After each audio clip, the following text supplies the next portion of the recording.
வாழ கற்றுக் கொடுங்கள்.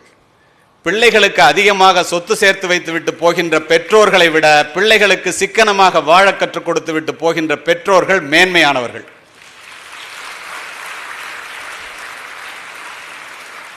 வெற்றி பெறுவதில் மட்டும்தான் மகிழ்ச்சி என்று சொல்லாமல் மகிழ்ச்சியாக இருப்பதுதான் வெற்றி என்று பிள்ளைகளுக்கு சொல்லித்தாருங்கள். மகிழ்ச்சி உள்ள பிள்ளையிடம் தன்னால் நல்லது வந்தே சேரும்.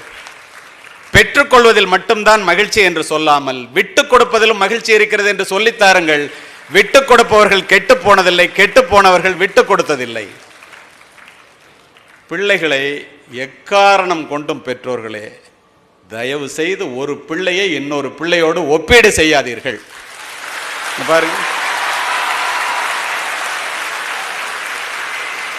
உங்கள்கிட்ட என்ன பாடுபடுது பாருங்க. இதை ஏன் சொல்றேன் தெரியுமா? நல்லா கேட்டுங்க, சும்மாலாம் சொல்லலை, கை தட்டுறதுக்காக மட்டும் சொல்லலை, நீங்க கேட்கணும். தூக்கணாங்குருவி கூடு கட்டுகிறது, சிலந்தி வலை பின்னுகிறது, கரையான் புற்று வைக்கின்றது. எல்லாமே மகத்தான செயல்தான். ஒன்றை மற்றொன்றால் செய்ய முடியுமா? எப்பயாவது உங்க பிள்ளைங்க அம்மா அப்பாவை பார்த்து அந்த அம்மா அப்பா மாதிரி நீங்க இல்லைன்னு உங்களை எப்பயாவது கேட்டிருக்கா?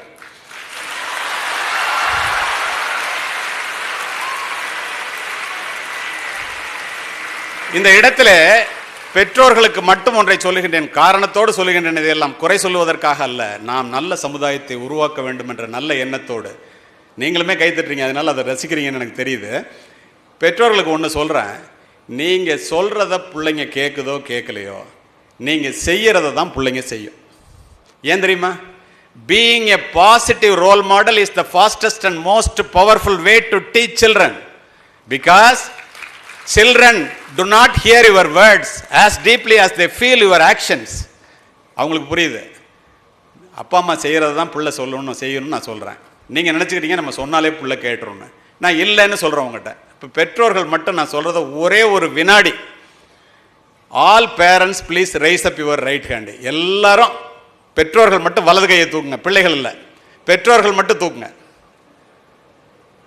நான் என்ன உங்கள்கிட்ட சொல்கிறேன், நீங்கள் சொல்கிறத பிள்ளைங்க கேட்காது, நீங்கள் செய்கிறத தான் செய்யுங்கிறதுக்காக உங்களை கையை தூக்க சொல்லியிருக்கேன். நான் இப்போ சொல்கிறேன் பாருங்கள், நான் சொல்கிறத மட்டும் செய்யுங்க. நீங்கள் please touch your forehead, நெத்தியை தொடுங்க.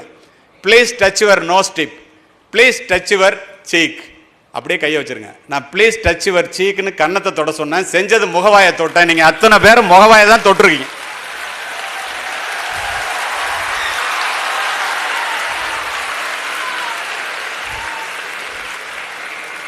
இதை ஏன் சொல்றேன் தெரியுமா?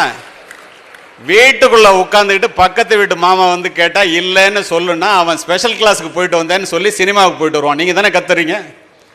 குடிக்கின்ற பெற்றோர்கள் பிள்ளைகளை குடிக்காதே என்று சொல்லுவதற்கு என்ன தார்மீக உரிமை இருக்கிறது? 24 மணி நேரமும் சினிமா மெகா சீரியல் பார்த்துக்கிட்டே இருக்கிறவங்க பிள்ளைங்களை டிவி பார்க்காதுன்னு எப்படி சொல்றீங்க?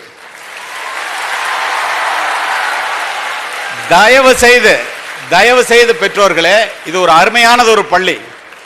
அத்துணையும் நான் என்னுடைய மன ஆதங்கத்தை உங்களிடம் பதிவு செய்கின்றேன். உங்களுடைய பிள்ளைகள் நன்றாக இருக்கு, நீங்கள் வாழ்ந்து காண்பியுங்கள். பிள்ளைகளுக்கு முன்னால் கெட்ட வார்த்தைகள் பேசாதீர்கள், பிள்ளைகளுக்கு முன்னால் சண்டை போடாதீர்கள்.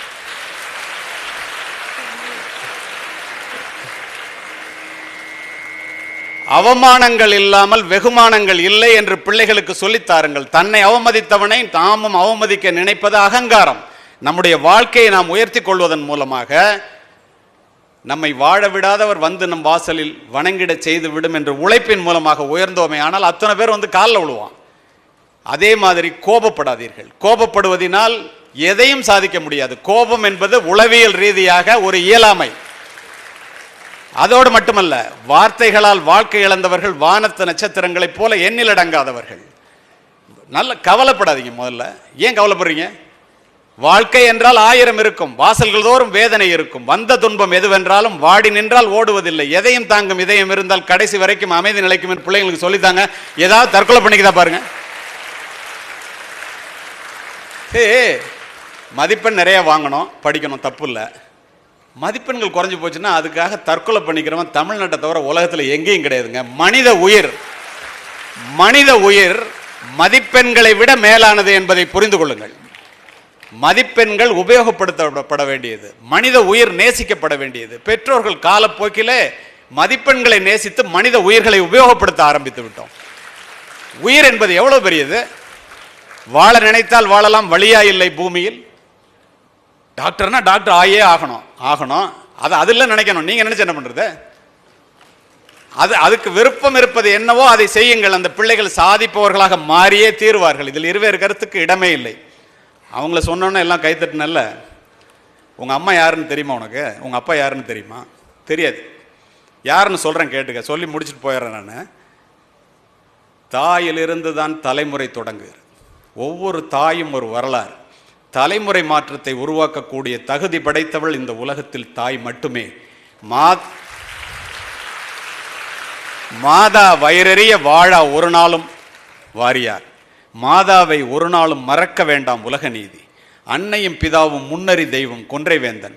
யார் இல்லை என்றால் இந்த உலகத்தில் நீ பிரவேசித்திருக்கவே முடியாதோ, யாரை இழந்து விட்டால் அவளை திரும்ப பெற முடியாதோ அவளுடைய பெயர் தானடா தாய். நீ பிறப்பதற்கு முன்பே உனக்காக இறைவனிடம் வேண்டி, பிறப்பதற்கு முன்பே உனக்காக இறைவனிடம் வேண்டி ஒரு ஜீவன் இந்த உலகத்திலே உனக்காகவே வாழ்ந்து கொண்டிருக்கிறது என்றால் அது உன் தாயை தவிர வேறு யாருமே இல்லை. நான் உலகம் முழுவதும் சென்று உரையாற்றுபவன். உங்களுக்கு ஒன்று தெரியுமா? நான் பார்த்தது சொல்றேன். தனக்காக சமைக்காத அம்மாவும் தனக்காக சொத்து சேர்க்காத அப்பாவும் உலகத்திலே இந்தியாவை தவிர எந்த நாட்டிலும் இல்லை. யாராவது நீங்க இல்லைன்னு சொல்ல முடியுமா? உண்டாக்கி பாலூட்டி வளர்த்த தாயை உமையவள் என்று உணர்கிறோ, உணர்ச்சி கட்டீர். தாய் தாண்டா தெய்வங்கிறார் பாரதி. கண்ணை விளக்காக்கி, கையை தொட்டிலாக்கி, ரத்தத்தை பாலாக்கி உன்னை வளர்த்திட போல் தானே உன்னுடைய தாய். சித்திர சோலைகளாக இங்கு வந்து அமர்ந்திருக்கின்றீர்களே, உங்களை இப்படி வளர்த்தெடுப்பதற்கு உன்னுடைய தாய் எத்துணை முறை ரத்தம் சிந்தினாள் என்று யாராவது சிந்தித்தது உண்டா? காலையில் ஸ்கூலுக்கு வந்தால் யாரையோ பற்றியெல்லாம் நினச்சிட்டு இருக்கிய, உன்னுடைய அம்மா அப்பா பற்றி நீ நினைச்சது உண்டா? அவர்கள் சேற்றிலே கால் வைத்ததனால்தான் நீ சோற்றிலேயே கை வைக்கிறாயடா. நீங்கள் சூடிடும் மணிகள் அவர்கள் வியர்வையின் துளிகள். ஓலை குடிசையிலே ஒழுகும் மழை நீரை குழந்தை மேல் படாமல் காப்பதற்காக ஒவ்வொரு தாயும் தன்னுடைய உடலை கூடாரமாக்குகிறாள். நீங்கள் நனைந்திருப்பீர்கள் மழை நீரால் அல்ல, தாயினுடைய கண்ணீரால் என்பதை மனதிலே பதிய வைத்துக் கொள்ளுங்கள். நான் உங்களிடம் நின்று பேசிக் கொண்டிருக்கின்றேனே, இப்படி இருப்பதற்கு யார் காரணம்? 2 காரணங்களை சொல்லுகின்றேன், கேளுங்கள். வரப்பிலே பில்லறுத்து, வயலிலே களை எடுத்து, கையிலே வடிகின்ற இரத்தத்தை காசாக்கி என்னுடைய ஏழை தாய் என்னை படிக்க வைத்த காரணத்தினால் முன்னாள் காவல்துறை அதிகாரியாக உங்களிடம் நான் உரையாற்றிக் கொண்டிருக்கின்றேன் என்றால் அத்துணை பெருமையும் தாயே சேர்.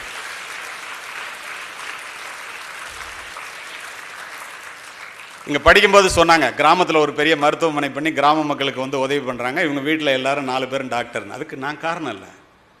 யார் தெரியுமா காரணம்? நான் சொன்னேன்னா உங்க அப்பாவோட பெருமை உனக்கு என்னன்னு தெரியும்.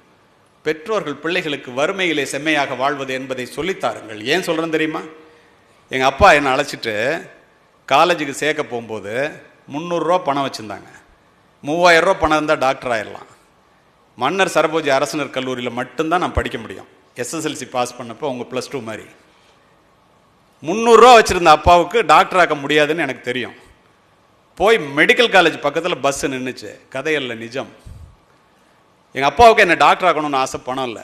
தம்பி உன் மதிப்பெண் இருக்குது, அப்போல்லாம் 300 ரூபா இல்லை 3000 ரூபா இருந்தாலே டாக்டர் ஆயிடலாம். மொத்தமே 7 மெடிக்கல் காலேஜ் தான். அப்போது உன்னை தான் டாக்டர் ஆக்க முடியல, இந்த மருத்துவக் கல்லூரியினுடைய சுவற்றையாவது தொட்டு பார்த்து விட்டு வருகிறேன் என்று என்னை நிறுத்தி விட்டு நேராக போய் மருத்துவக் கல்லூரி சுவற்றை தொட்டு பார்த்து விட்டு அழுதுகின்றே வந்தார். அதிர்ந்து போன நான், இப்படி ஒரு மனிதனுக்கு இந்த மருத்துவ படிப்பின் மீது இப்படி ஆசையா? நண்பர்களே, இந்த சம்பவத்தை நானும் என்னுடைய மனைவியும் என்னுடைய பிள்ளைகளிடம் சொல்லி சொல்லி வளர்த்து, வறுமையின் காரணமாக என்னுடைய இதயத்தில் ஏற்பட்ட தாக்கத்தை பிள்ளைகளிடம் சொல்லி மருத்துவ படிப்பினுடைய மேன்மையை சொன்ன காரணத்தினால், அவர்களும் விரும்பி படித்த காரணத்தினால் இன்று என்னுடைய வீட்டிலே 4 மருத்துவர்கள். நான் ஒரு மருத்துவமனைக்கு சொந்தக்காரன் என்றால் அத்துணைக்கும் காரணம் என்னை பெற்றெடுத்த ஏழை தந்தையே. இதை புரிந்து கொள்ள வேண்டியது நீங்கள் தான், வேறு யாரும் அல்ல. அதனால தான் சொல்றேன், வறுமை என்னங்கிறத பிள்ளைங்களுக்கு பெற்றோர்கள் சிறு வயதிலேயே பெரிய டயலாக் விடுறது. நான் பட்ட கஷ்டம் என் பிள்ளை படக்கூடாது, உருப்படவே உருப்படாது. ஏன்? நீங்க பட்ட கஷ்டம் படட்டும். Hard working is not a sacrifice, it is a must for your survival in the world.